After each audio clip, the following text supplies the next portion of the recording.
kita lihat apakah ada buah salak ya. Nah ini salaknya di hutan ya, karena hutan pinus ya, kelihatannya salak liar. Coba kita intip ya, apakah salaknya sudah bisa dimakan ya ini. Banyak airnya karena musim hujan ya. Sepet.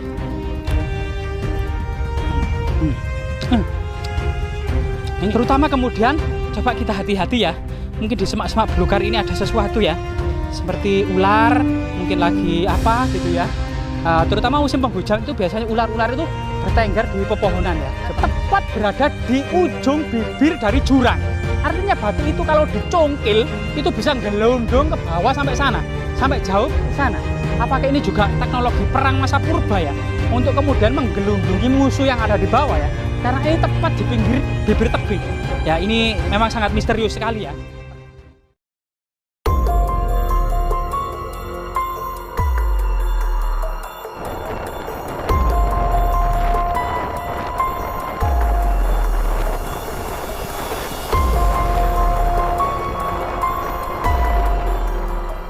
Iya, saat ini kita mencoba ya, menurut penuturan warga ada batu aneh, batunya yang sangat besar seperti rumah atau seperti istana, yang sangat misterius ya.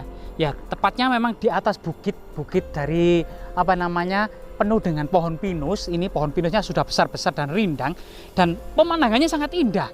Tepat kita itu di atas bukit ya, lihat itu persawahan, rumah-rumah, balai desa, sekolah-sekolahan, bukit-bukit, dan panoramanya sangat indah sekali. Nah, jalan menuju ke situs ini juga jalannya sudah enak ya, rata, ada jalan setapak, cuma kendaraan nggak bisa, jadi kendaraan bisa diparkir di depan kandang sapi. Nah ini tanaman bawang, ini bawang pre ya, ini bawang pre, bawang daun. Nah, bawang daun. Nah, di sini juga ada mengalir sungai-sungai. Nah ini. Nah, kondisi tanahnya itu warnanya itu kemerah-merahan. Jadi tanahnya itu berwarna kemerah-merahan seperti ini. Apakah tanah ini mengandung emas dan atau logam yang lainnya ya? Kita juga kurang tahu karena ini memang semacam tanah lempung yang bercampur dengan tanah cadas ya, karena tanah pegunungan ya.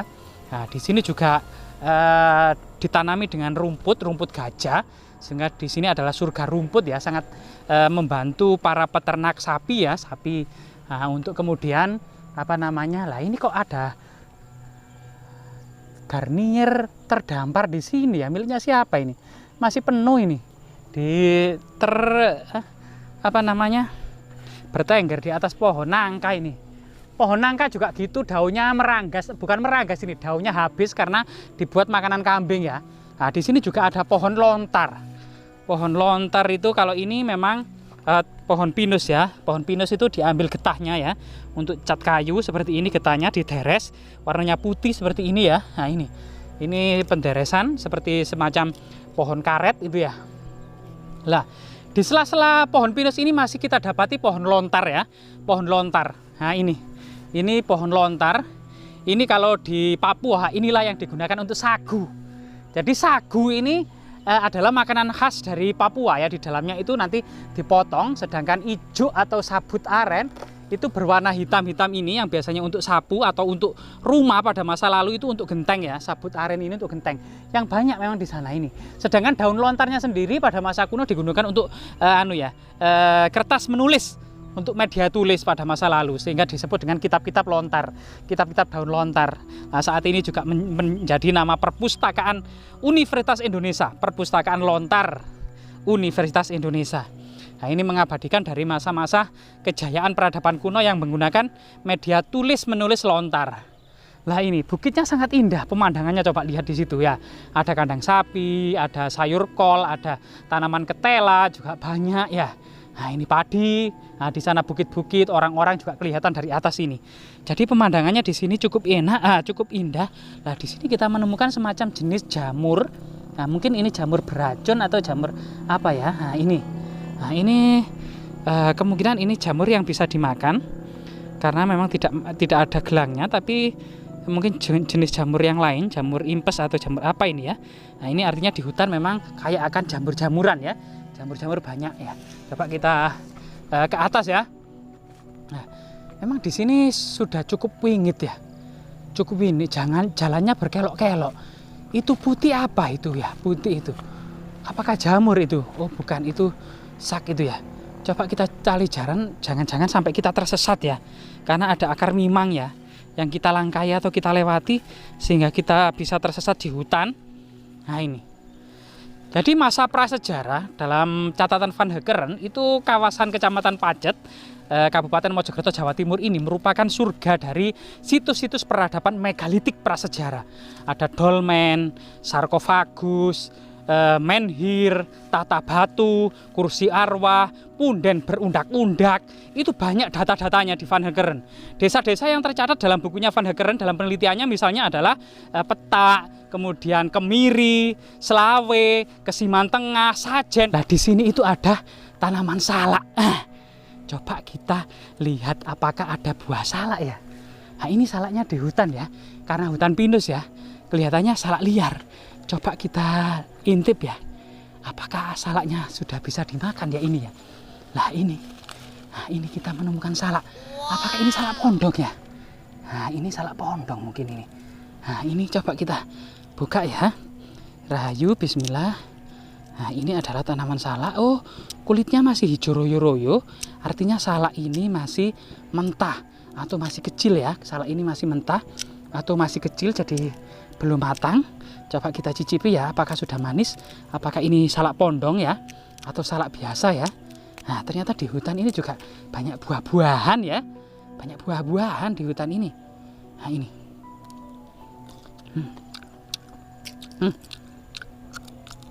salaknya masih muda, jadi bijinya itu putih, tapi rasanya sudah ada kemanis-manisnya. Kecil. Bijinya putih biar tumbuh lagi ya. Banyak airnya karena musim hujan ya.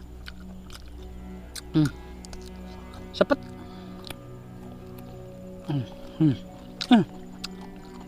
Ini banyak salaknya. Apakah ada yang besar ya di balik sana ya? Coba kita lihat. Ini buahnya juga banyak ini, tapi masih kecil-kecil, masih merendul-merendul kecil-kecil. Nah ini bunganya ya. Jadi bunganya semacam ini, bunganya ini. Memang salak itu semacam memang apa namanya? Ya. Akar serabut ya. Kayak kelapa gitu ya, semacam palem-paleman juga ya. Tapi enak, salaknya legi. Ya wes, kita coba ngincipi satu saja. Kita lanjutkan eksplorasi ya. Nah ini juga ada salaknya, dua rumpun ini ya. Nah ini, kita memang mendaki gunung saat ini gitu ya. Sebuah bukit kecil, tepatnya di Dusun Merasih, Desa Kemiri, Kecamatan Pacet, Kabupaten Mojokerto, Jawa Timur. Nah ini menurut penuturan warga ada batu aneh. Loh, kita sudah nampak dari sini. Itu, kita lihat. Ada batu aneh. Nah, batu aneh ya.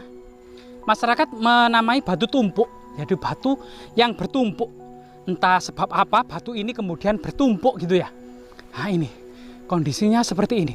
Ternyata di bawah batu itu ada hewan bertengger itu loh. Apa itu? Hewan apa itu? Nah, kadal kelihatannya ya. Kadal itu. Nah ini, ternyata ini ada batu yang sangat ajaib ya. Satu luar biasa. Jejak-jejak peradaban nenek moyang kita. Ya, jejak-jejak peradaban leluhur yang melampaui batas-batas waktu ribuan tahun silam, sekitar 1500 tahun sebelum Masehi atau 500 tahun sebelum Masehi, puncak peradaban megalitik ya, puncak peradaban perunggu, puncak peradaban kebudayaan Dongson. Sebelum pengaruh dan datangnya agama Hindu dan Buddha dari India, masyarakat Nusantara memiliki peradaban Dongson ya, yang berasal dari Dongson, Cina Selatan ya, dari Dongson, karena ditandai dengan kebudayaan nekara atau muko. Nekara adalah genderang perunggu yang ditabuh, yang itu ada relief kata untuk harapan akan datangnya turun hujan. Nah ini, karena masyarakat prasejarah ini akan tahu kesuburan tanah Jawa yang sangat luar biasa sekali, dipadukan dengan air yang melimpah. Nah ini merupakan berkat tersendiri yang kemudian masa kerajaan-kerajaan besar menjadi pengekspor beras terbesar di dunia pada masa kejayaannya ya. Nah ini coba kita sowan dulu. Di tengah-tengah hutan ini ternyata ada peradaban megalitik yang dinamakan sebuah menhir ya, batu raksasa, batu tumpuk, batu besar ya. Coba kita sowan. Nah, di sini ternyata memang dibuat persajian. Ini jejak-jejak wadah persajian oleh masyarakat setempat ya, yang saat ini kita tidak dapati lagi. Memang banyak lubang-lubang, kemungkinan ada hewan-hewan yang ada di bawah batu ini ya. Coba kita hormati ya.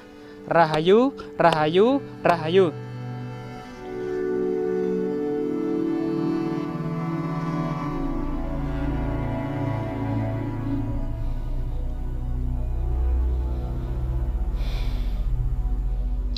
Jadi sangat luar biasa sekali memang leluhur kita dalam membuat peradaban. Ini merupakan peradaban batu besar ya, peradaban megalitik ya, peradaban megalitik atau batu besar, di mana kemudian dalam catatan ilmiah fungsi batu besar megalitik ini ada tiga ya, ada tiga. Yang pertama adalah fungsi pemujaan sebagai lambang kesuburan atau palus ya, alat kelamin laki-laki yang dipuja akan kemudian kesuburan, yaitu panen yang melimpah, tanaman yang baik, kemudian jauh dari serangan hama dan penyakit serta bencana, serta kemudian keluarga yang sejahtera, banyak anak ya, banyak rezeki. Lah di situ kemudian filosofi pada masyarakat dulu sebagai pemujaan lambang kesuburan ya, harapan akan panen melimpah serta keluarga yang baik. Kemudian yang kedua adalah tempat berkumpulnya para tetua desa bermusyawarah, di mana kemudian masyarakat tetua desa itu di sekitar batu besar ini bermusyawarah. Dalam filosofinya bahwasanya batu besar ini pernah diangkat oleh para tetua dengan bekerja sama dengan gelondongan kayu, dinaikkan ke batu yang bawahnya ini ya, batu bawahnya ini. Nah ini kemudian ditopang-topang batu-batu kecil yang ada di bawahnya agar tidak runtuh ini. Artinya memang gotong royong merupakan salah satu kepribadian Nusantara, kepribadian masyarakat kita adalah bergotong royong agar masalah-masalah yang berat, masalah-masalah yang besar yang tidak bisa diangkat dan diselesaikan satu orang bisa dengan kerjasama atau bergotong royong.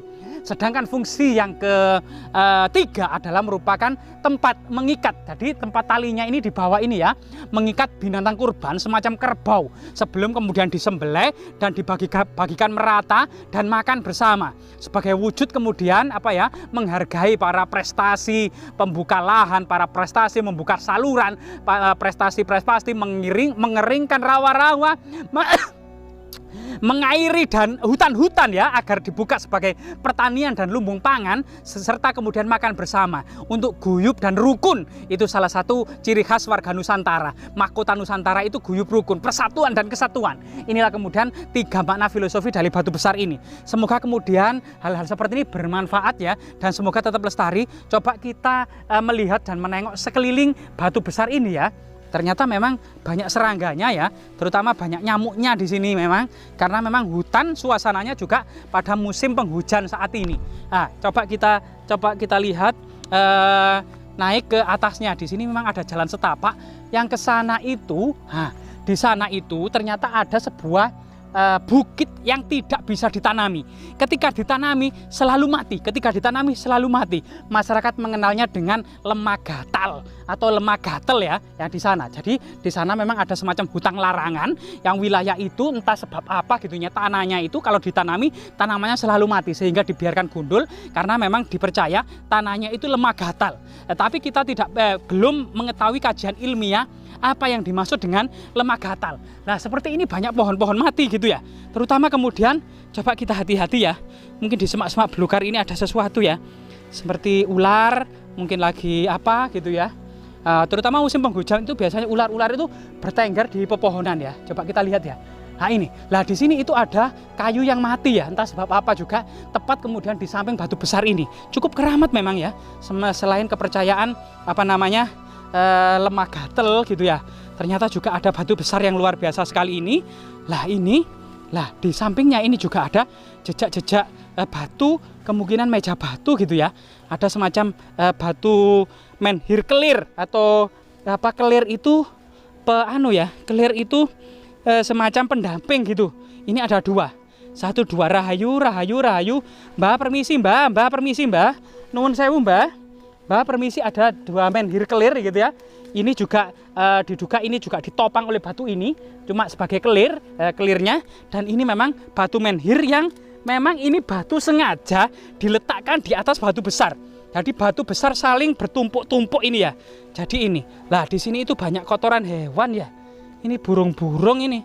Banyak kotoran hewan juga, Mbah. Nuwun sewu, Mbah. Permisi, Mbah, kita ngerusuk-ngerusuk, nyuwun restunya untuk eksplorasi, edukasi dan informasi kepada masyarakat ya, terutama berbagai macam jejak-jejak sejarah, jejak-jejak peradaban masa lalu, jejak-jejak historis. Karena kita merupakan mata rantai dari masa lalu, karena kita merupakan merupakan penerus ya, merupakan generasi yang terhubung dengan leluhur kita masa lalu, keberhasilan leluhur kita masa lalu, maka kita tetap ada eksis ya, sehingga kita terus diturunkan dan terus lestari gitu ya. Lah ini ya. Jadi dari terlihat dari sini sangat besar sekali ya dari sini batunya ini ya. Ini merupakan salah satu jejak, terutama ini harus bisa kemudian dirawat ya dan dilestarikan, serta kemudian ditanami bunga-bunga di sekelilingnya agar indah kemudian, karena ini kemudian ada sebuah catatan tentang keterangan bahwasanya ini adalah menhir atau tugu batu sekitar 1500 sebelum Masehi, 500 sebelum Masehi atau awal-awal Masehi, yang kemudian pada masa kerajaan Hindu Buddha dikenal dengan peradaban Kabuyutan ya. Pada masa banyak prasasti maupun kitab-kitab seperti Negara Kertagama bahwasanya dibedakan ya penganut animisme dinamisme batu besar ini dengan penganut Siwa Siddhanta maupun Buddha Mahayana, yaitu penganut agama Kabuyutan yang ada di desa-desa ya, yang ada di desa-desa. Semoga kemudian tetap lestari, jas merah, jangan sekali-kali melupakan sejarah. Nah, kita tersesat kita. Rumbut sekali ini. Tadi jalannya di mana ini tadi ya? Jalannya tadi nggak ada jalannya. Oh ya kiri. Nah, kita tersesat kita. Nah, memang kalau di hutan ini kalau sendirian kita harus hati-hati, harus membawa kamera. Nah, ini jejak reruntuhan yang sesuatu ya. Ada mungkin jejak reruntuhan. Ini mungkin pernah dibuat ganjel di bawahnya batu itu kemudian gelundung di sini. Jadi karena memang di bawah batu yang menopang itu, di bawahnya banyak batu-batu yang menopang di bawahnya agar tidak gelundung. Karena ini tepat loh. Tepat ini sebuah artinya tepat berada di ujung bibir dari jurang. Artinya batu itu kalau dicongkil itu bisa gelundung ke bawah sampai sana, sampai jauh sana. Apakah ini juga teknologi perang masa purba ya, untuk kemudian menggelundungi musuh yang ada di bawah ya? Karena ini tepat di pinggir bibir tebing. Ya, ini memang sangat misterius sekali ya. Peradaban-peradaban seperti ini memang sangat misterius, termasuk teknologi menggelundungi musuh yang ada di bawah juga masih misteri ya. Tapi memang untuk sementara batu ini adalah sebuah menhir dengan 3 fungsi, yaitu tempat berkumpulnya para tetua desa, tempat bermusyawarah ya, tempat pemujaan sebagai lambang palus atau tugu batu, dan tempat untuk mengikat binatang kurban ya. Selama ini kemudian di dalam buku sejarah itu masih tertulis 3 fungsi menhir seperti itu. Semoga kemudian tetap lestari ya.